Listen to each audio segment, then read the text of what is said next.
इस वीडियो में किसी भी क्वाड्रेटिक इक्वेशन को क्वाड्रेटिक फॉर्मूला से सॉल्व करना सीखेंगे। जैसे एक क्वाड्रेटिक इक्वेशन है ax² + bx + c = 0। इस क्वाड्रेटिक इक्वेशन को क्वाड्रेटिक फॉर्मूला से सॉल्व करना है। तो हम इस मेथड में क्या कर सकते हैं, पहले हम नेचर ऑफ रूट्स भी चेक कर सकते हैं। ठीक है, तो हम पहले क्या करेंगे, जो रूट्स है उनका नेचर चेक कर लेंगे। तो रूट्स का नेचर चेक करने के लिए हम डिस्क्रिमिनेंट फाइंड करते हैं। तो डिस्क्रिमिनेंट किस तरह से फाइंड करते हैं, डिस्क्रिमिनेंट को d से डिनोट कर दिया और d जो होता है वो b² - 4ac होता है। ठीक है, तो सबसे पहले हम क्या करेंगे, b² - 4ac फाइंड कर लेंगे। तो अगर b² - 4ac 0 से ग्रेटर है तो then roots are real and distinct. ठीक है, अगर b² - 4ac 0 से ग्रेटर आ गया तो ऐसे केस में रूट्स क्या हो जाएंगे, रियल हो जाएंगे और डिस्टिंक्ट हो जाएंगे। Distinct means different. और उन रूट्स को कैसे फाइंड करेंगे, उसके लिए ये फॉर्मूला आप याद रखिएगा। तो इसका जो formula x = -b ± root b² - 4ac / 2a। ठीक है, सेकंड केस क्या होगा, इफ b² - 4ac = 0। अगर b² - 4ac जो यहाँ फाइंड किया हमने उसकी वैल्यू अगर 0 आ गई तो then roots are real and equal. तो ऐसे केस में दोनों ही रूट्स क्या हो जाएंगे, इक्वल हो जाएंगे और उन रूट्स को इस फॉर्मूले से फाइंड कर लेंगे, -b / 2a। और थर्ड केस है b² - 4ac <0। if b² - 4ac <0 then no real roots, मतलब ऐसे केस में क्या होंगे, कोई भी रियल रूट्स एग्जिस्ट नहीं होंगे। ठीक है, तो अब हम कुछ एक क्वेश्चन सॉल्व कर लेते हैं। क्वेश्चन नंबर 2 देखिए आप, एक्सरसाइज 4.3 का। अब इसमें ये 2 इक्वेशंस गिवन है। ठीक है, इन्हें हमें क्या करना है, क्वाड्रेटिक फॉर्मूला से सॉल्व करना है। तो किसी भी क्वाड्रेटिक इक्वेशन को क्वाड्रेटिक फॉर्मूला से सॉल्व करना है तो सबसे पहले हम क्या करेंगे, इस इक्वेशन को इस स्टैंडर्ड फॉर्म में लाएंगे। तो ये तो ऑलरेडी स्टैंडर्ड फॉर्म में है, अगर स्टैंडर्ड फॉर्म में नहीं है तो पहले हमें इसे इस स्टैंडर्ड फॉर्म में लाना पड़ेगा। फिर जो ए बी सी है उनकी वैल्यू फाइंड करनी पड़ेगी। तो ए बी सी क्या होगा, ए क्या होगा, कोफिशिएंट ऑफ x²। आप इससे कंपेयर कर लो, x² के साथ a है और इधर x² के साथ कितना है, 2 है। तो कोफिशिएंट ऑफ x² कितना हो गया, 2, मीन्स a का वैल्यू हो गया 2। b क्या होगा, कोफिशिएंट ऑफ x। ये देखिए आप यहाँ पर b है और यहाँ पर कोफिशिएंट ऑफ x कितना है, -7। तो b का वैल्यू क्या हो गया, -7। और c क्या है, कांस्टेंट टर्म, तो c कितना है, 3। तो फर्स्ट ऑफ ऑल हम b² - 4ac फाइंड कर लेते हैं। तो देखिए आप -7² -4, a देखिए आप कितना है, 2 और c कितना है, 3। तब इसे सॉल्व कर लिया, -7² हो गया 49 और 4 × 2 8, 8 × 3 24। दोनों को माइनस किया तो कितना आ गया, 25 आ गया। तो 25 क्या है, ग्रेटर देन 0 है। 25 ग्रेटर देन 0 है तो ये कंडीशन करेक्ट हो गई। तो हम क्या लिख लेंगे, then roots are real and distinct. तो हम क्या करेंगे, इन डिफरेंट रूट्स को फाइंड कर लेते हैं। ठीक है, तो इन रूट्स को फाइंड करने के लिए ये फॉर्मूला हमें अप्लाई करना पड़ेगा।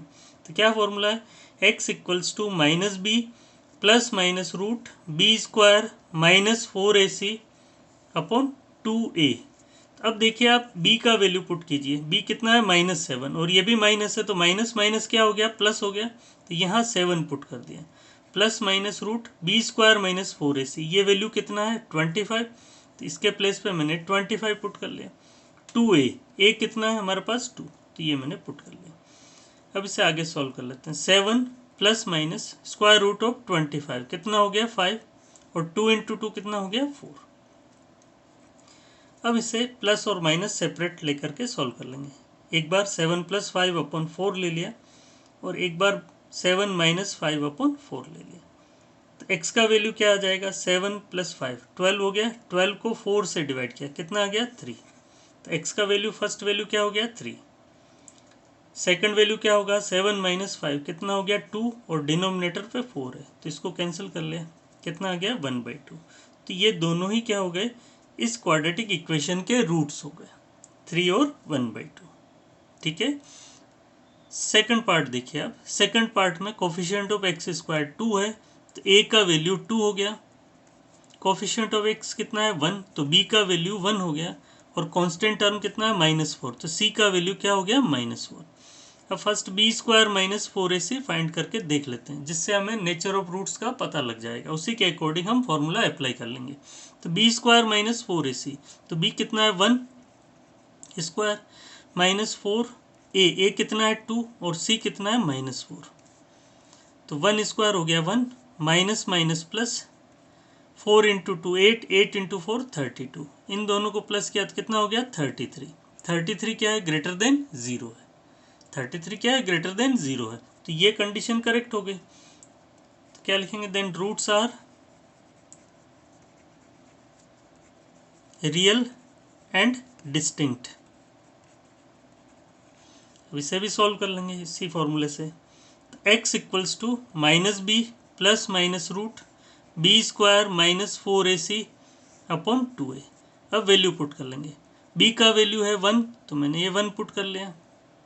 बी स्क्वायर माइनस 4ac का वैल्यू कितना है 33, तो मैंने ये 33 पुट कर लिया। 2a कितना है 2, तो ये 2 पुट कर लिया। अब इसे हम सॉल्व कर लेते हैं। तो -1 प्लस एक बार √33 लिख लिया, और 2 इंटू 2 4, और एक बार माइनस वैल्यू ले ली। ठीक है, -1 तो एज इट इज रहेगा, एक बार प्लस √33 ले लिया, और एक बार माइनस √33 ले लिया, और 2 इंटू 2 तो 4 है ये। तो ये दोनों ही क्या हो गए, इस क्वाड्रेटिक इक्वेशन के रूट्स हो गए।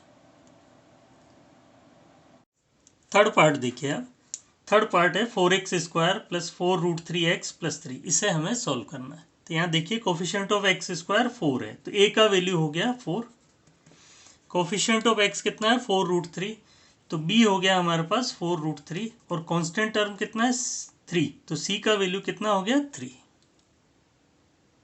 अब हम इसके रूट्स फाइंड करते हैं, तो उससे पहले हम नेचर ऑफ रूट्स चेक कर लेते हैं। तो बी स्क्वायर माइनस 4ac हम फाइंड कर लेते हैं। b कितना है 4√3, तो यहाँ लिख लिया 4√3 स्क्वायर माइनस 4, a कितना है 4 और c कितना है 3। अब इससे सॉल्व कर लेते हैं। 4 स्क्वायर होता है 16, √3 स्क्वायर होता है 3, तो 16 इंटू 3 किया तो कितना हो गया 48। 4 इंटू 4 16 इंटू 3 48, तो 48 माइनस 48 कितना हो गया 0। तो यहाँ क्या हो गया b square minus 4ac equals to 0 आ गया। तो इसका मीनिंग हो गया roots are real and equal.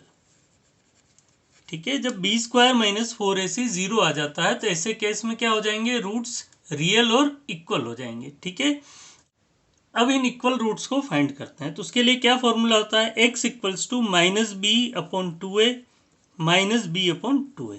दोनों ही रूट्स क्या हो जाएंगे, सेम हो जाएंगे। ठीक है, तो देखिए आप माइनस बी, तो b का वैल्यू कितना है यहाँ पर 4√3, तो ये मैंने 4√3 पुट कर दिया।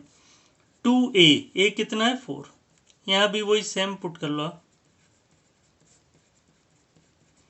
सॉल्व कर लो। तो कितना हो गया -√3/2 और -√3/2, तो दोनों ही क्या हो गए, इस क्वाड्रेटिक इक्वेशन के रूट्स हो गए। ठीक है, अब फोर्थ पार्ट देखिए। फोर्थ पार्ट क्या है, 2x square plus x plus 4 equals to 0, इसे भी सॉल्व करना है।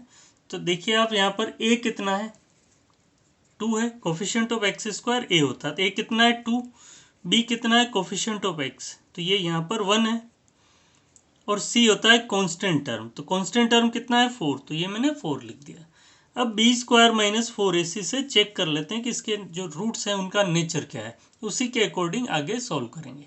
ठीक है, तो अब यहाँ देखिए B square minus 4ac find कर लेते हैं। तो b कितना है 1, 1 का स्क्वायर कर दिया, 4, a कितना है 2 और c कितना है 4। 1 स्क्वायर 1 हो गया, 4 इंटू 2 8, 8 इंटू 4 32, तो 1 माइनस 32 कितना हो गया -31, तो -31 लेस देन क्या हो गया 0 हो गया। तो अब ये 0 से लेस है, इसका मीनिंग हो गया कोई भी रियल रूट्स एग्जिस्ट नहीं है। तो हम लिख लेंगे, अब हम लिख देंगे नो रियल रूट्स एग्जिस्ट। ठीक है, अगर रियल रूट्स एग्जिस्ट नहीं है तो इसे आगे सॉल्व नहीं करना है। ठीक है,